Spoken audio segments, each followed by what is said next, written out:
Microdust. It's invisible, has no smell, and is made up of the smallest particles that have a lasting damage on our health. The hazards that arise as a result of this leave us having to use pollution discs or drastically revising pollution laws. The measures taken to control microdust have been limited to outdoor areas up to now, but indoor spaces are increasingly becoming the focus of research. Printers, copying machines or paper shredders are among the primary producers of microdust in the office. Scientists such as Professor Christian Witt from Charité, the well-known university hospital in Berlin, are now doing research in the area of microdust in indoor spaces. They almost failed to discover this hazard. Initially, we only focused on the outdoors, as climate change occurs outside. But if we think further, we find it also occurs inside, because our world doesn't consist only of isolated segments. We've begun to consider interior space, while simultaneously looking at outdoor conditions. This very fine microdust passes through the lungs, into the bloodstream, and then circulates in the body. This dust also accumulates in organs, such as the brain or the heart. The manufacturer of office machines, DAHLE, is ahead of its time. At its headquarters in Rödental, paper shredders are already being built today in which microdust has no chance. The core of this unique device is a worldwide patented microfilter system. It prevents microdust created by shredding paper from spreading into the environment. There is an integrated system which reduces the production of microdust when shredding paper. The primary question asked during DAHLE's independent research and set up in special testing chambers was how much microdust is actually produced when shredding paper and how can one protect office employees against this? We discovered that microdust is created even during paper shredding. Microdust particles are so small that one can't see them. They pass through the smallest gaps and cracks, even through the paper feed itself, and then circulate in the air.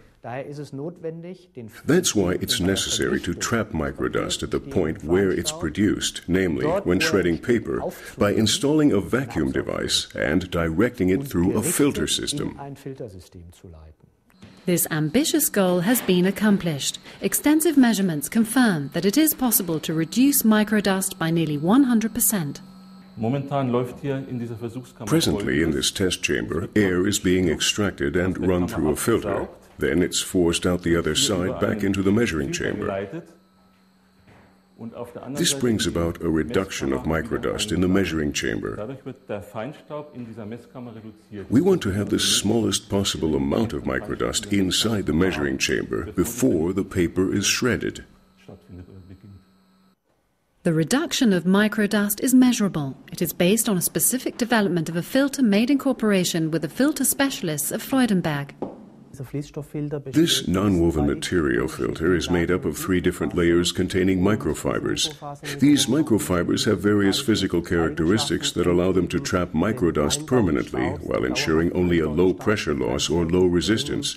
There's probably no typical kind of office with high concentrations of microdust. However, there have been 2 trends over the past several years. One is that building construction has become increasingly airtight, so we have less air circulation and an increasing concentration of fine dust particles.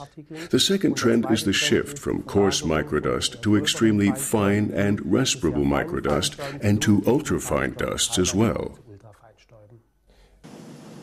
The quality of a cutting roller also plays an important role in the process of producing a document shredder. They are manufactured with many high-tech and special mortising machines and are adjusted according to the entire system. Even the Charité researchers use this development to protect their employees. Paper shredders and microdust filters are a very positive development. We've already learned from the problems caused by microdust in interior spaces. For employers, it's acceptable to use devices that emit microdust if they also protect the employees against it. This is the right way to approach the problem. It's more critical if we take climate change into account with its increasing periods of hot weather in which the air becomes ever more dry and dusty. 280,000 people die every year due to microdust, according to the European Commission. Hope remains that employers will start to take their employees' health seriously and voluntarily use the appropriate technology to protect them.